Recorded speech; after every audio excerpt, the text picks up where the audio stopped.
Jenny's Fun Facts!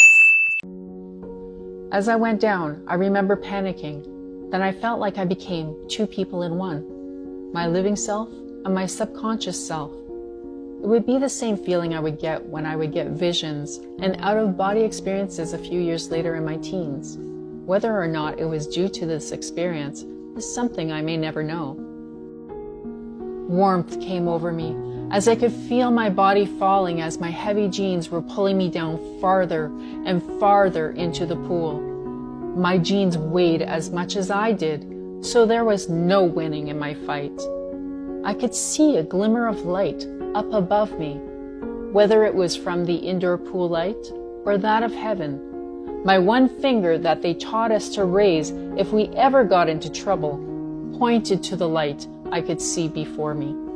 How I ever saw that light was beyond me, because I could never open my eyes in water, and forget it even more in a chlorinated pool. But here I was, seeing this light and focused on it, clear as day.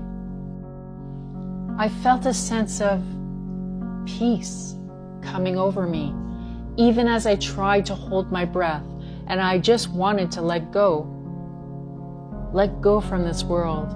I was enjoying what I felt. And what was it that I was feeling? Elation? Acceptance? Transition?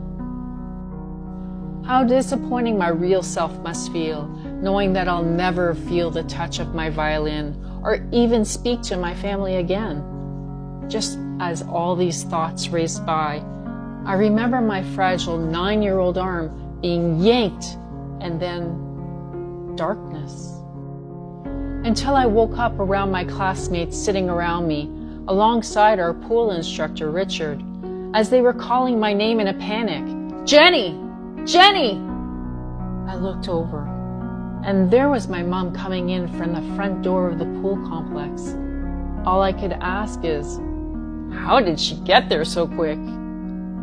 I felt I wanted to cry when I saw her now. Emotions were high. I was alive.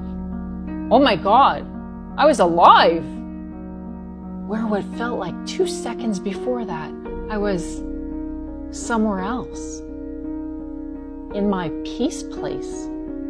A place I could have stayed forever, under that water. I wanted to return there, yet I didn't. A part of me no longer wanted to be there.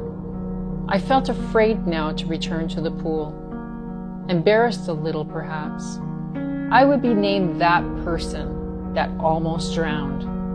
My mother said, "What happens when you fall off a horse, Jenny?" It was her way of encouraging me to get back out there. She gave me my moment to reflect.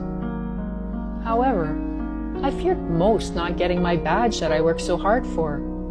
Why would they even think of putting us kids in jeans? In a pool?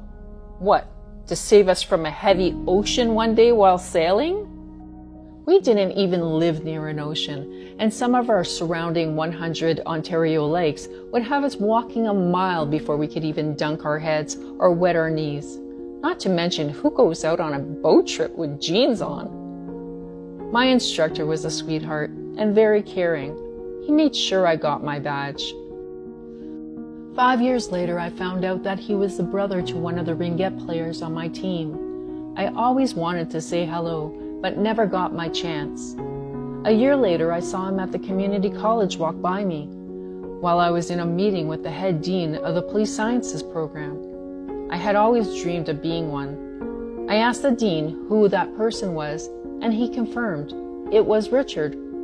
He also was in the police academy program I was seeking to join in a few years. My dad set up the appointment as the dean was a family friend. Being in sports or in the arts were bound to land you a few 5,000 or more friends in our town. And now we try so hard just to get them to follow us on our social media sites. A few years after that encounter at the college, I found out that I was dating his cousin when I walked into his dad's place and Richard was sleeping on the couch after a drunk night on the town. I got my chance to thank him for saving my life. He didn't remember, but I'll never forget. Richard, my hero.